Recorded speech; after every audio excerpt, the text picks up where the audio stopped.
Les ruelles de Médine étaient calmes ce matin-là. Le soleil n'avait pas encore percé le voile de la nuit, et l'air portait encore cette fraîcheur légère qui précède le fajr.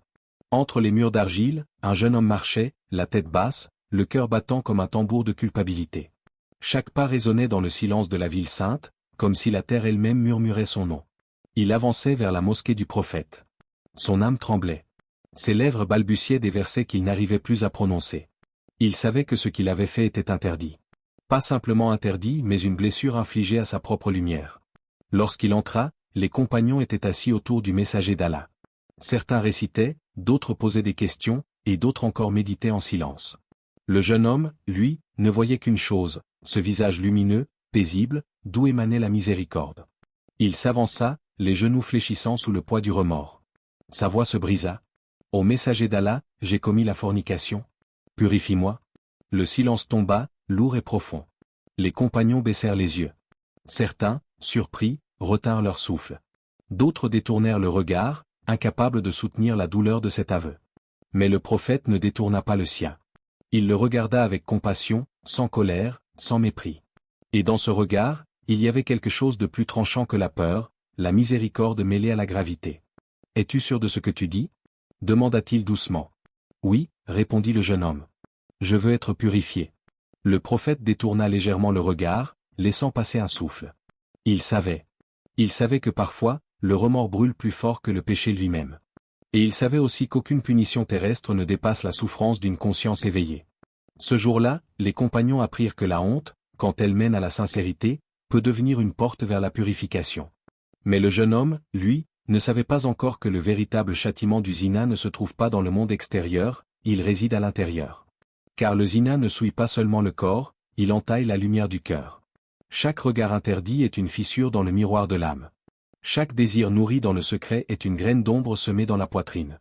Et quand vient le moment de la prière, ces ombres se lèvent comme des murailles entre toi et Allah. Les anciens disaient, le plaisir du zina dure un instant, mais son empreinte dure jusqu'au jour du jugement. Et ce n'est pas seulement parce qu'il enfreint une loi divine mais parce qu'il brise le lien entre la pudeur et la paix. Ce jeune homme, en marchant vers le prophète, portait déjà en lui le poids du feu. Mais il portait aussi une flamme, celle du repentir. Et cette flamme, lorsqu'elle est sincère, brûle plus fort que le péché qu'elle veut effacer. Certains diront, pourquoi avouer? Pourquoi ne pas cacher sa faute? Mais pour lui, le silence était devenu une prison.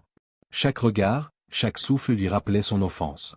Il voyait son âme comme un vêtement taché, qu'il voulait rendre à Allah, propre, même s'il devait être déchiré pour l'être. Dans ce moment suspendu, entre la honte et la miséricorde, il y avait une vérité que peu comprennent. Le péché n'est pas la fin, il est parfois le début du retour. Autour de lui, Médine reprenait vie. Les oiseaux chantaient. Les premiers rayons du soleil glissaient sur les minarets. Mais dans son cœur, la lumière ne revenait pas encore. Elle tremblait, hésitante, comme une lampe que le vent du remords éteint et rallume tour à tour. Il se souvenait des paroles du prophète. Quand le serviteur commet un péché, une tache noire se forme sur son cœur. S'il se repent, son cœur s'éclaire. Mais s'il persiste, la tache s'étend, jusqu'à recouvrir son cœur. C'est cela, la véritable punition du zina. Le cœur devient sourd à la beauté du dhikr, aveugle à la douceur de la foi, et insensible à la lumière de la prière. Et quand l'âme ne ressent plus la douleur du péché, c'est qu'elle a cessé de vivre. Mais ce jeune homme, lui, vivait encore. Chaque battement de son cœur criait son besoin d'Allah. Et Allah, dans sa miséricorde infinie, ne ferme jamais la porte à celui qui revient. Car dans le regard miséricordieux du prophète, il y avait une promesse silencieuse. Celui qui se purifie par la repentance renaît plus pur que l'eau de pluie. Et c'est ainsi, au milieu de Médine, qu'un pécheur devint un symbole, non pas de faute, mais de sincérité. Non pas de honte, mais de retour. Le voile de la faute s'était posé sur lui, mais derrière ce voile, la lumière commençait déjà à filtrer. Allah, dans sa parole éternelle, ne dit pas, ne commettez pas la fornication, mais et ne vous approchez pas de la fornication, c'est une turpitude et quel mauvais chemin. Sourate Al-Yasser, 17h32. Cette nuance linguistique, souvent négligée, renferme une sagesse immense. Allah n'interdit pas seulement l'acte final, il interdit le chemin qui y mène. Pourquoi? Parce que le péché, dans l'islam, n'est pas une explosion soudaine, c'est une lente corrosion. Avant que les corps ne se touchent, ce sont les regards qui s'appellent. Avant que les lèvres ne se rencontrent, ce sont les mots qui séduisent. Avant que les pas ne se dirigent vers la faute, ce sont les pensées qui s'y glissent. C'est pourquoi le Coran ne s'adresse pas seulement à l'action, mais à l'intention, au mouvement intérieur. Le péché du zina n'est pas qu'une transgression sociale, c'est une déviation spirituelle. Allah, le créateur du désir, n'en est pas l'ennemi. Il en est le maître. Et s'il l'a enfermé dans les limites du mariage, ce n'est pas pour priver, mais pour protéger. Regarde comment le Coran structure la logique du tawhid dans la moralité. Le tawhid, c'est reconnaître qu'il n'y a qu'un seul Dieu et donc, qu'il n'y a qu'un seul chemin de vérité. De même, dans la relation entre hommes et femmes, il n'y a qu'un seul cadre de vérité, le nik. Tout ce qui sort de ce cadre est une illusion, une imitation de la beauté, comme un mirage dans le désert. L'homme qui cède au zina adore en réalité une autre divinité, celle de son naf, son ego, son désir immédiat. Et c'est pourquoi le prophète a dit : le fornicateur n'est pas croyant au moment où il fornique. Rapporté par Al-Bukhari et Muslim. Cela ne signifie pas que la foi disparaît totalement, mais qu'elle s'éteint le temps du péché, comme une lampe qu'on recouvre d'un voile. Le cœur ne peut pas accueillir à la fois la lumière du tawhid et l'ombre du désir idolâtré. Le docteur Zakir Naik le dirait ainsi. Si vous croyez qu'Allah voit tout, qu'il sait tout, et qu'il est le seul digne d'être obéi, comment pouvez-vous, en même temps, obéir à vos pulsions contre son ordre ? C'est une contradiction logique. Et c'est là que l'islam se distingue radicalement des philosophies humaines. Les autres systèmes moraux définissent le bien et le mal selon les conséquences sociales. L'islam, lui, le définit selon la relation entre le serviteur et son seigneur. Zina n'est pas mauvais seulement parce qu'il détruit des familles, mais parce qu'il détruit la barrière sacrée entre le cœur et Allah. Allah dit. Dis aux croyants de baisser leur regard et de préserver leur chasteté, cela est plus pur pour eux. Allah est certes parfaitement connaisseur de ce qu'ils font. Surah An-Nur 2400 hours 30. Remarquez encore la structure, le Coran commence par le regard, puis parle de la chasteté. La prévention précède toujours la guérison. C'est la pédagogie divine. Mais dans notre époque, le regard est devenu une arme. Les écrans projettent ce qu'Allah a voilé. Les images éveillent les instincts, nourrissent les fantasmes, et ce que l'œil consomme, le cœur finit par désirer. Ainsi, la fornication moderne commence dans les pixels, bien avant qu'elle ne touche la peau. Le prophète avait déjà averti. Les yeux commettent leur zina, les mains commettent leur zina, et les jambes commettent leur zina, et le sexe vient confirmer ou nier cela. Rapporté par Muslim. Cette parole prophétique est d'une précision scientifique. Elle décrit le mécanisme du péché avant même qu'il n'existe une psychologie moderne. Chaque sens, chaque membre devient un acteur de la désobéissance ou un gardien de la foi. Le croyant, alors, raisonne, si Allah m'a donné des yeux, ce n'est pas pour les enchaîner, mais pour les élever. Si Allah m'a donné le désir, ce n'est pas pour le nier, mais pour l'orienter. Et celui qui oriente son désir vers ce qu'Allah aime voit son cœur se purifier. La chasteté, dans l'islam, n'est pas la répression, c'est la maîtrise intelligente du désir. C'est comprendre que le plaisir n'est pas un mal, mais qu'il devient noble lorsqu'il est sanctifié. Le mariage, alors, devient un acte de foi. Chaque regard licite devient une adoration. Chaque étreinte permise devient une sadaka. Et c'est ainsi que le même désir qui peut détruire une âme, devient, dans l'obéissance, un chemin vers le paradis. Voilà la logique du tawhid face au désir, ne pas fuir ce qu'Allah a créé, mais s'incliner devant la sagesse de celui qui l'a ordonné. Car le véritable monothéisme ne consiste pas seulement à dire El Ilah Ilal, mais à vivre chaque passion, chaque émotion, chaque pulsion, sous la lumière de cette vérité. Tu penses marcher dans l'ombre, invisible aux yeux des hommes. Tu crois que tes secrets se perdent dans le vent, que tes pas furtifs n'éveillent aucune conscience. Et pourtant, ton cœur, lui, voit tout. Chaque mouvement de tes yeux, chaque frisson interdit, chaque pensée volée à la pureté, il les note. Il les grave comme le sable garde l'empreinte des pas d'un voyageur solitaire. Tu te souviens du moment où le désir t'a appelé, doux et trompeur, comme une mélodie qui semble innocente mais qui détourne l'âme. Tu as cédé, pensant que ce n'était qu'un instant, un souffle, un oubli passager. Mais chaque instant a laissé une cicatrice sur la lumière de ton cœur. Un voile s'est posé sur ton esprit, et ce voile, invisible à toi-même, te sépare progressivement de la clarté que tu avais autrefois. Il arrive un moment où l'on veut pleurer devant Allah, sincèrement, avec un cœur ouvert. Mais alors, les larmes semblent disparaître, comme si le fleuve des pleurs avait été asséché par la sécheresse du péché. Zina ne détruit pas seulement le corps, il endort l'âme. Une âme endormie entend à peine l'écho des rappels. Elle ne ressent plus la douce vibration du dhikr. Et quand la conscience s'éteint, l'homme se réveille un jour dans un vide qu'aucun monde ne peut remplir. Pourtant, même dans cet état de torpeur spirituelle, une porte reste ouverte. Allah, dans sa miséricorde infinie, n'a jamais fermé le chemin du retour. Chaque respiration, chaque battement de cœur, peut devenir une prière. Chaque regret, un pas vers la lumière. Le prophète dit.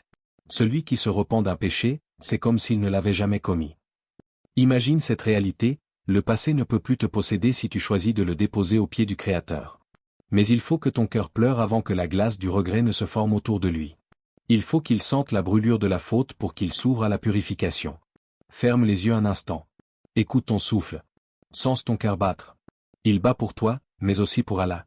Chaque pulsation est une invitation. Reviens, reviens vers moi.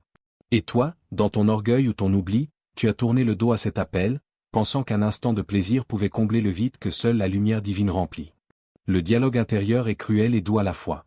Cruel, car il te rappelle ton échec à chaque instant. Doux, car il te montre la possibilité du retour. Chaque pensée de Zina est une corde qui te tire vers l'abîme, mais chaque regret sincère est une main tendue vers la lumière. Souviens-toi des jours où tu étais pur, où la prière te semblait facile, où la lecture du Coran illuminait ton cœur. Cette mémoire n'est pas perdue. Elle est l'étincelle qui peut rallumer la flamme de ton âme.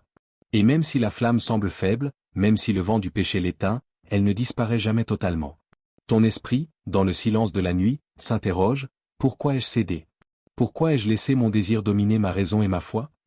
Ces questions, si douloureuses soient-elles, sont les cris de ton âme qui veut se libérer. Elles sont les pas hésitants vers le repentir. Ne les ignore pas.